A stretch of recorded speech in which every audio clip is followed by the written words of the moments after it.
What is up, everybody? Welcome to episode 71 of Sales Stories in Real Life. I'm your host, Alex Bruschi, and this is the show where B2B professionals share their stories on memorable buying experiences. Today, we have none other than the head of community at Slack, Mr. Jacob Gross. Welcome to the show. He works very closely with Slack's biggest advocates and fans, building community through Slack. And that's what we're going to be talking about quite a bit here today. We're going to veer away from the typical episode format, and we're going to talk about how folks can be more buyer-centric using Slack. So Jacob, before we start off with that, got to start off with a quick question because I know that there's some cool stuff coming up here in August. What's on the docket for Slack?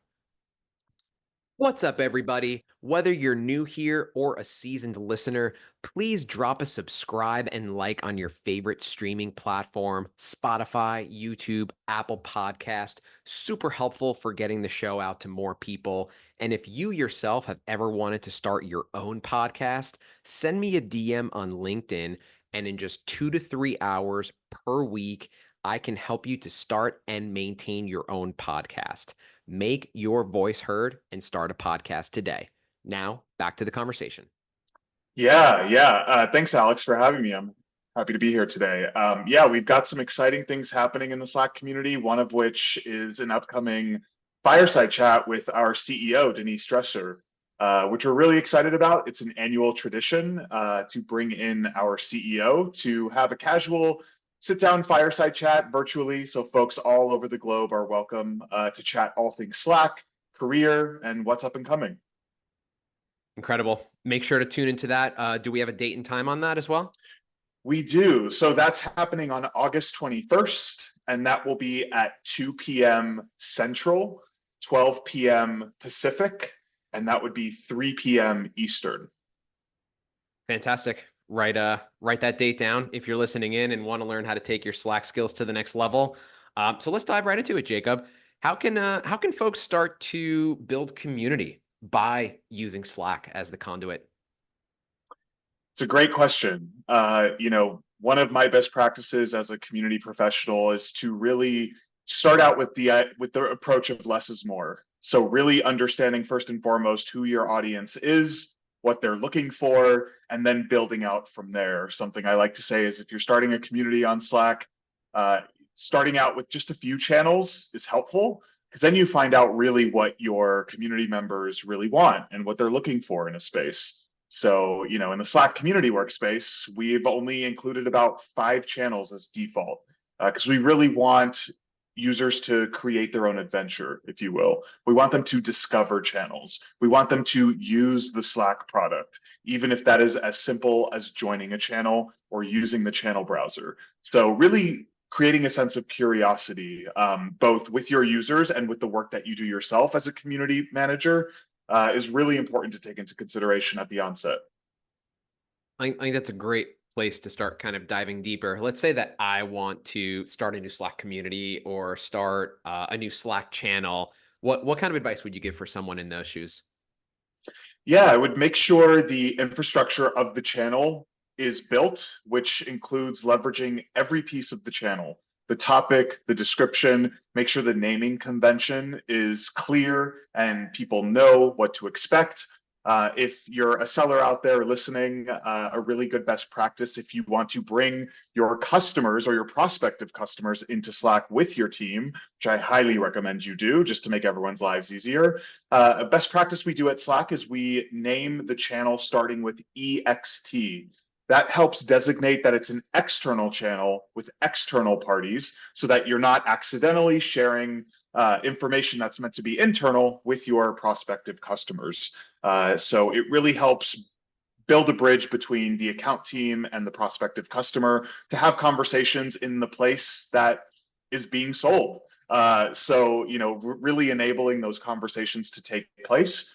Another best practice is to just make sure that you navigate around the channel resources. So taking a look at the top of the channel, what's pinned, any pinned resources, the channel canvas in the upper right-hand corner, and also the members of the space. Get to know who the members are, especially if you're a prospective customer. take a look at who your account team is at Slack. And if you're a seller, taking a look at who your prospective customers are and addressing everyone by name, because you really want to add that human layer when you're engaging in channel. I am so passionate about this because I have, for obvious reasons, seen the power of Slack in real time. Just how fast deal velocity, I mean, can just skyrocket once you go from calls and emails and maybe LinkedIn DMs, however you're reaching out to folks, to having that Slack channel, that external Slack channel, as you mentioned, or even just that one-on-one message thread with a Mm. prospect or with a customer. What kind of results have you seen folks in the community see by getting connected with both their prospects and customers on Slack? Yeah, it's a good question. It starts the momentum. It gets the ball rolling in the conversation because, and I'm guilty of this too. Sometimes we forget even just a simple one-on-one DM gets folks accustomed to using Slack.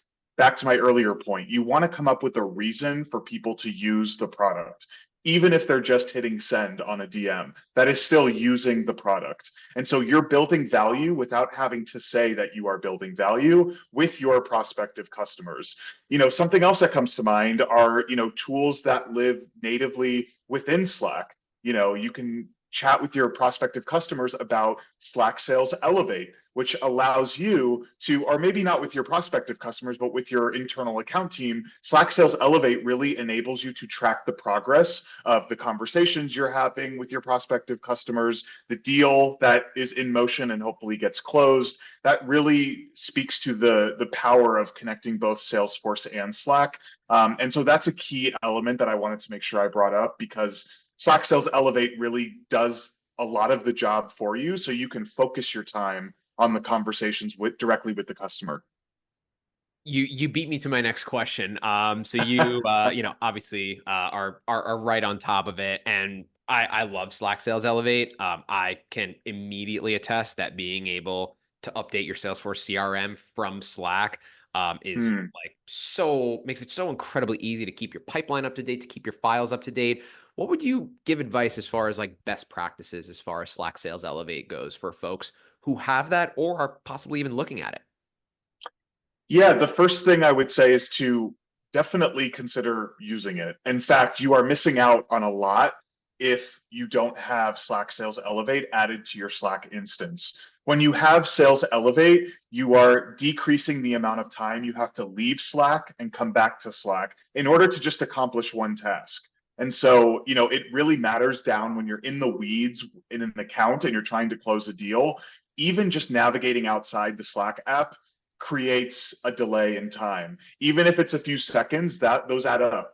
And so really having Sales Elevate in there so you can track progress and track what your other teammates are doing and the updates that they're making. It really, again, just goes back to the point of coming up with an excuse to use the Slack product, to stay in Slack, and to accomplish what you're after, which is closing that deal in Slack. To say that you could close a deal or start a conversation, a discovery call, engage the prospective customer, have those ongoing conversations, maybe with the CIO, CTO, and then close the deal later on. To say all of that happens in Slack really just answers the question of, is Slack valuable to me and my team? And the answer would be, in this case, yes. Nice, nice. I again can add on top of all of that that Slack Sales Elevate has really been just a complete game changer. And I'd even argue it's not just those handful of seconds that you're getting back from not having to switch from your CRM to your Slack instance.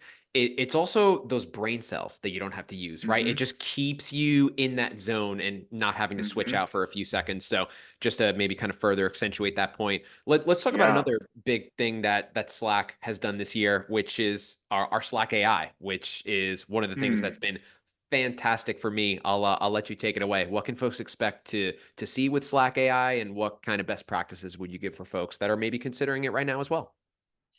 Yeah, Slack AI, I'll be honest, I was curious how I would react to it when I first had the chance to use it.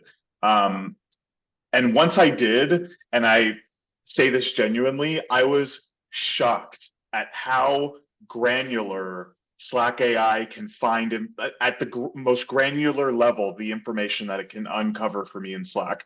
For those folks listening, Slack is an archive. It's a library of information. That's how I find 90% of the answers I'm looking for, even if it's like as simple as a customer ticket. And so what I really love about Slack AI, not only can you ask it a question, not only will it give you the answer, but it will cite the answer to that question as a link so you can go directly to that Slack message in your Slack instance. That to me is the game changer with Slack AI. The fact that I can read an answer and reference the message or the thread in Slack that it came from is what will change the search experience in Slack forever, as far as I'm concerned. And so I'm really, really impressed with all the work that's been done by Slack's product team and engineering teams and many other folks to get this up and running, because for those that have never tried it, you will never experience a tool like this. And it's made my job a lot easier, because working in community, I'm asked questions every single day and I need to uncover different pieces of feedback and different pieces of information and product updates. And so the fact that I can use Slack AI to get those answers and get them quickly, that's all I need. You called out a couple good things there. I'm gonna start with the Slack AI piece. Is not only are you getting the recaps, because that I could tell anyone listening, for me, that is my biggest use case. We've got Mm-hmm. lots of team channels, whether it's my direct team, whether it's my RVP's larger team, whether it's my West team. There's a lot of team channels to keep up with, and that can get Mm-hmm. more time consuming than people think. And to Mm-hmm. be able to have those recaps and just in 15, 20, 30 seconds, be able to know everything that happened in each channel every day is such a game changer. And then I think you Mm-hmm. said something that really stood out to me too is, and I can say this from experience, like I always looked at Slack as like a messaging and communications app. And obviously in some cases it is, but I think you really said something fascinating there, which is like it's an archives, it's a library, and you're actually finding answers to questions there rather than having to reach out to two, three, four people, fill out a ticket. What Mm-hmm.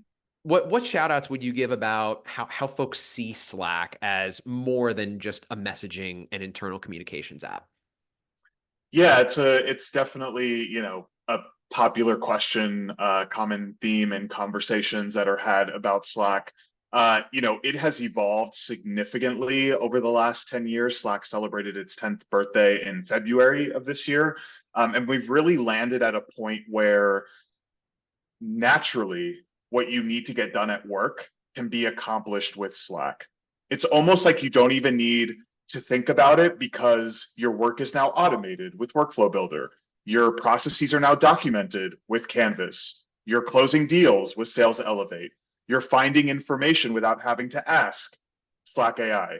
And so these are things that just are naturally part of our workday. And so to move from just messaging to I'm getting my work done and reaching the results I need, that just naturally happens. So it's naturally evolved into the place where work is done. And where work is done, whether you're a single person company, an entrepreneur, a small business, mid to small to medium size, or an enterprise organization, we see across the entire spectrum where work is getting done, because naturally what Slack has evolved into enables us to get work done. And so it's, of course, I say this as a Slack employee, it's just natural for me, of course, every day, because I'm in it every day. But it truly does just allow my work to reach the finish line. Nice, nice. You brought up workflows there, and I know we were kind of talking about workflows a little bit pre-show. And candidly, that's an area that I could do a little bit better. And I'm sure Hmm. all, if not most, of folks listening right now could also probably get some value from a Slack vet from yourself, like yourself. What tips would you give folks about building workflows inside of Slack? Good question. So for those folks listening who don't know what Workflow Builder is, it's think of it as just automation in Slack. You're setting up a series of triggers to accomplish a task. That task can be very simple and it can be very complex and everything in between. I am not a technical person. I am not a developer. It's a no code tool. If I can do it, anyone can do it. Truly. Workflow Builder enables you through a series of steps, which are triggers, to accomplish a certain task, like I said. So, for example, maybe you want to remind your team every Tuesday before your Wednesday all hands to submit agenda items. So, you can set up a simple workflow, which is an automated message every Tuesday at 10 a.m. to remind your team, hey, team, drop into the thread below any agenda items you have for tomorrow's meeting.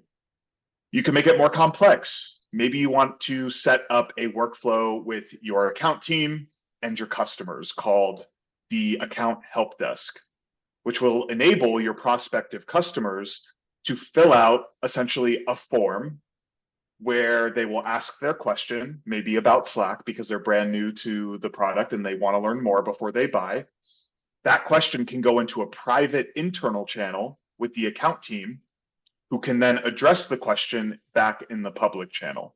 And so I would encourage folks listening to think about, A, what are you doing manually that can be automated from a work processy standpoint? But also, how can you think through fun, engaging ways to engage both your team, your customers, each other, yourself? We do something really fun in the Slack community workspace where, or I guess fun is subjective, but we have a jobs listings channel. And we want to enable folks in the community to share A, if they're hiring and what the job is, and B, if they're looking for a job. So what we've done is we turned off the ability to post in the jobs listings channel. Instead, it's what we call a workflow only channel. The only way you can engage in the jobs listings channel is if you complete the workflow, if you complete the automation. So in the jobs listings channel, there's a link where you either choose I'm hiring or I'm looking for a job. When you choose one of those, a modal pops up with a simple form, your name, what the job is or what you're looking for, your industry, hybrid or remote, so on and so forth. That submission goes into a private channel. Again, that triggers the next step of the workflow, going to a private channel for the admins to review. And then if the admins review it and approve it, the next step in the workflow, it triggers to the public jobs listings channel. So everyone in the community can see what job is available or who is looking for a new job. This enables you to streamline communication. All messages look the same visually. It also cleans up the channel and avoids spam. But it also gives you ownership over the content that people are submitting in a channel. And the last thing I'll say is that this use case is a really good example to put a little bit of control on engagement in a channel while also enabling people to engage and participate. So yeah, workflows are great. If you're looking to automate in Slack, Workflow Builder, which is available on paid plans, is going to be a game changer for you. I can attest to this as well. Every single Monday, we've got our pipeline forecast call, and my manager has his workflow set up that 30 minutes before our pipeline call, it's send in your forecast. So just to your point, those little automatic steps that you can automate, just each and everything that you don't have to do human powered, just gives you more focus and energy to put elsewhere. I mean, look, I live in Slack, so this has been fantastic for me. And I got to tell you, this is my most, of all the questions that I was going to ask, this is the one that I'm most excited to ask you. So buckle up because this is going to be a good answer. Yes, I am buckled. What is, or what are rather, what are the most underrated features of Slack that you see folks not utilizing properly today? It's one of my favorite questions. And if you're in the community listening to this, you know that it's my favorite question because I ask it a lot. I have a few that I think are underrated. So back to Slack AI, I think search is vastly underrated. Search is so powerful in Slack. And if you're looking for ways to leverage search more, definitely get plugged in and we're happy to show you.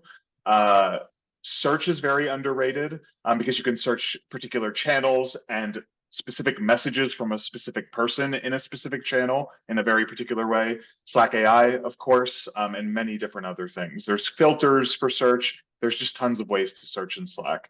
The other thing I think is underrated is called My Keywords. You can find it in your preferences within Slack. My keywords is another notification mechanism where if you're working, let's say, on a particular account, maybe you want to be notified every time someone uses that particular keyword in Slack. This enables you to stay alert on what's happening in Slack related to that keyword. I find a lot of salespeople use account names as their keywords for notifications because they like to stay up to date on the conversation about that customer. And Right. so whenever anyone across the company uses that keyword, they're notified. So for example, I have Slack community. The phrase Slack community is one of my keywords because I like to keep up to date on what people are talking about, questions they have about Slack community, if people are running a Slack community themselves. So my keywords is definitely underrated. And by the way, a fun little anecdote. I heard back in the day in the Slack offices, people would make their my keywords like free cupcakes, free food, and then they would go up whenever they got notified to like the eighth floor or whatever to get the free food because they saw a message that there was free food, only because the free food phrase was part of their my keywords. So you can be very thoughtful about it, but you can also be very sort of intentional with your selfish interests. So it's pretty fun. Getting free food on the eighth floor is a use case that I can get behind, for sure. That's awesome, and don't tell my manager, but I just Yeah, learned about that keyword phrase as well. So there you go. I'm learning here on the spot too. Let's stick to Slack features because I know that we just had a recent release of scheduled replies and a few other things. What are some newly released Slack features that you're excited about? Yeah, there's a couple, at least within the last few days. For those of you who use Canvas, the document layer built within Slack, uh, it's rolling as of right now, it's rolling out. By the time you listen to this, it will be rolled out.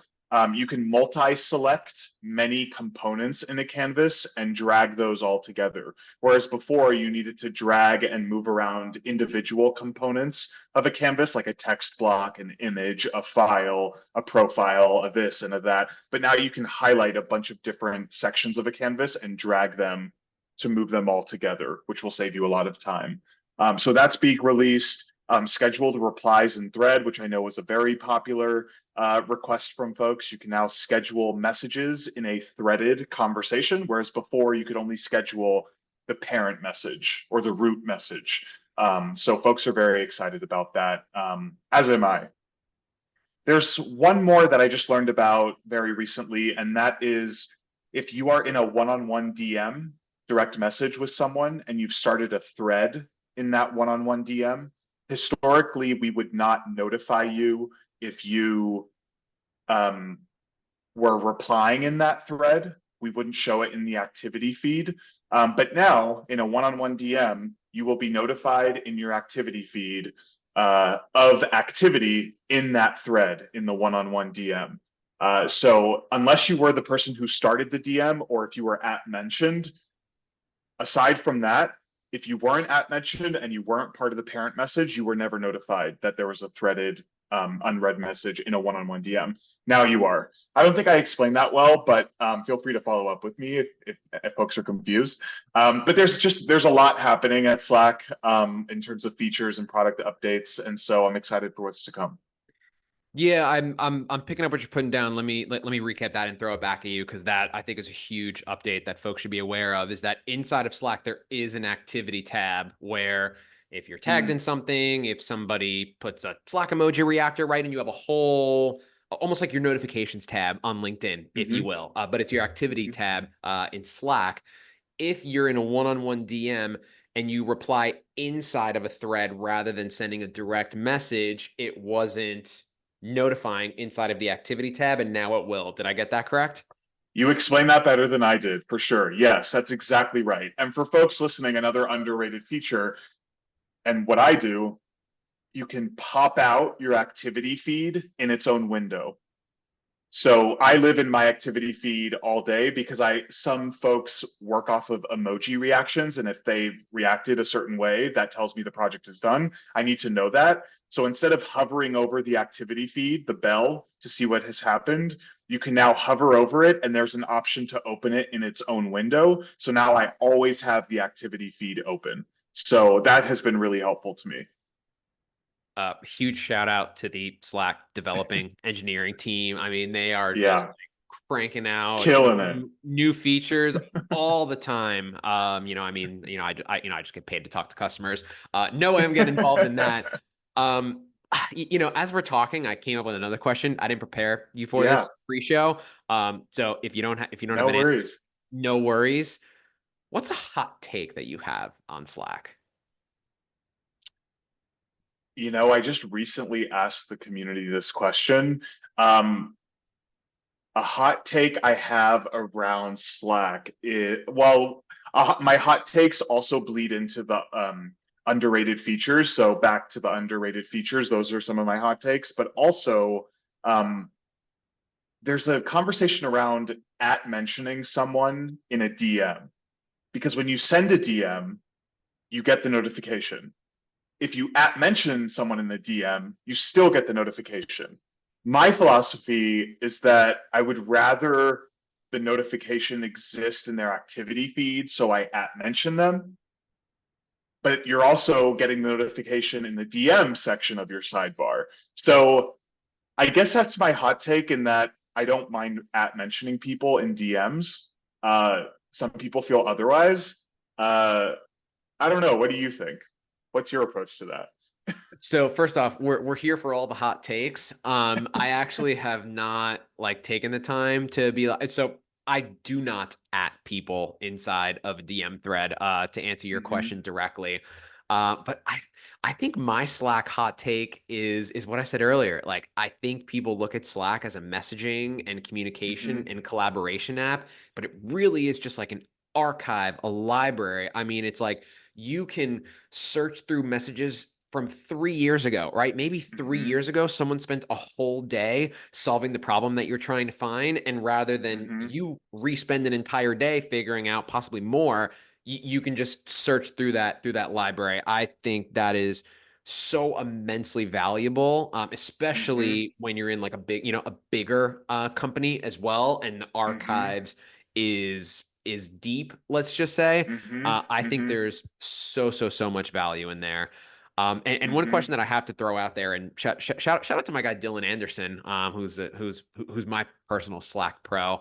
I think one of the really fun things about Slack, I think underrated feature is the ability to make your own Slack emoji. So I know like at the office, we Yeah. all kind of mess with each other and we make Slack emojis of each other's headshot, and then when they get a shout out on the team channel, everyone's putting their headshot Slack emoji react in there. Can you walk folks through that process of how they can add their own Slack emoji reactor inside of their Slack instance? Yeah. Yeah. So love custom emojis. In fact, if this is a hot take at all, if you're not uploading custom emoji to your workspace, you're using Slack wrong. I'll just call that out. Custom emoji need to exist. And so, yeah, what you were referencing, we like to call them wow emoji at Slack. And for those that don't know, wow emoji, you can think of as an emoji reaction with a moving background, like a GIF, but in an emoji form. And so, what we do is we take the profile picture of one of our colleagues and we upload it to this tool, and it generates a GIF image with a moving background of like swirly colors or different designs and patterns. And we use that as a great way for recognition internally. If maybe someone closed a deal and you want to react with all of their wow emojis, maybe the person who closed the deal worked with many different team members and they're highlighting them in their message with their wow emoji. It's a really great low friction, easy way to just recognize your team members and have a little fun in Slack. And if you're looking for a very easy tool to make wow emoji, definitely hop into the community, which I know we'll talk about at the end. So stay tuned. Yeah, I mean, look, sales is hard, right? B2B is hard. Yeah. And just to have those little like moments of joy and laughter sprinkled throughout the day. I mean, folks who Slack me know I am all in on Slack emoji reactors. So this is a topic that's kind of near and dear to my heart. Before we plug the community away, one last question for you. What's your Yeah. favorite Slack emoji reaction? Oh, such a good question. I like a lot of them. We have a lot of great Slack community specific emoji, but there are a few. There's a dancing flamingo, which is like dancing from side to side, which I think is hilarious. Any sort of like blob emoji is great. We have internally a series of like sketched out bears, and each bear is doing something different, like dancing or rubbing their head or pounding the desk or dancing. There's a lot of them. There are like 50,000, 60,000 plus custom emoji that we have internally. For me, I know that you didn't ask, but for me, Oh, I no, please. I should have asked. Are you kidding? well, you said blob, and right away, I'm a big party parrot guy. The blob Oh that yeah. that goes in the Yeah. circle, and then to your point, there are ones that have like money flowing in the background, and Yeah. then my other buddy who actually referred me, shout out to Matt Binder, showed me did one in our message thread the other day, and it's the Dr. Evil one where he has Oh, that's great. the pinky up, which is a really really good one. Okay. Jacob, this has been incredible. I know that anybody who listened to this from start to finish, for certain, got a lot of value and learned a lot about Slack. To wrap it up before we plug the community, what would be the one big takeaway? Like if you could encapsulate the entire conversation that we just had and distill it into one huge takeaway that folks could walk away with about Slack, what would it be? Yeah, the one big takeaway is that this is where work happens. This is where you close the deal. This is where you work with your prospective customers. This is where you continue the relationship with your paying customers.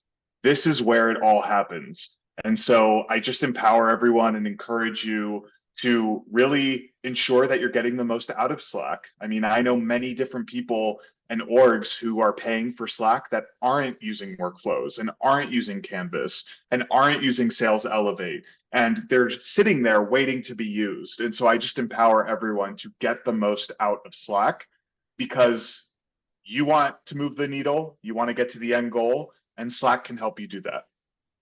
Incredible. Incredible. Why don't you plug some with the audience before we jump, Jacob? Where can people find you? Where can people find the community? Tell us. Yeah. Yeah. If folks want to get plugged in, slack.com/community, fairly easy to remember. There are a few call to actions there, which will eventually lead you to be part of our user group program. There are Slack events happening all over the world. There's a Slack community workspace where you can find me, send me a DM, post in channel, upload a custom emoji or two or three or 10, as well as our online forum. We have a public discoverable online forum where there's knowledge sharing happening between Slack users of all types and personas. And there's also that Slack fireside chat coming up.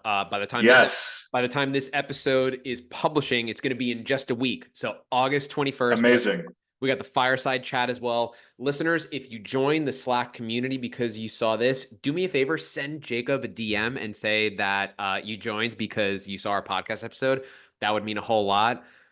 This has just been In absolutely fact, yeah, in fact, if you send me that note saying that you made it to the end of this podcast, I will send you some Slack community swag. So, and it Whoa. may include plushies. So you definitely want to take advantage of that. So there's only a limited number of them. So let's see who comes to send me a DM. That's a huge offer that I was not prepared for. Folks that listened all the way to the end, very, very much got rewarded just there. Get yourself some Slack community swag, and also connect with Jacob on LinkedIn.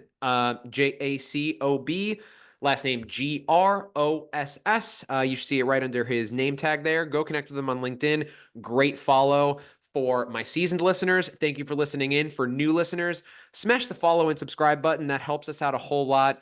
Jacob, this has been absolutely fantastic. I'm just like over the moon from how much folks are going to learn about Slack from this episode. Sales Stories in Real Life, fam. We will see you next week. Cheers.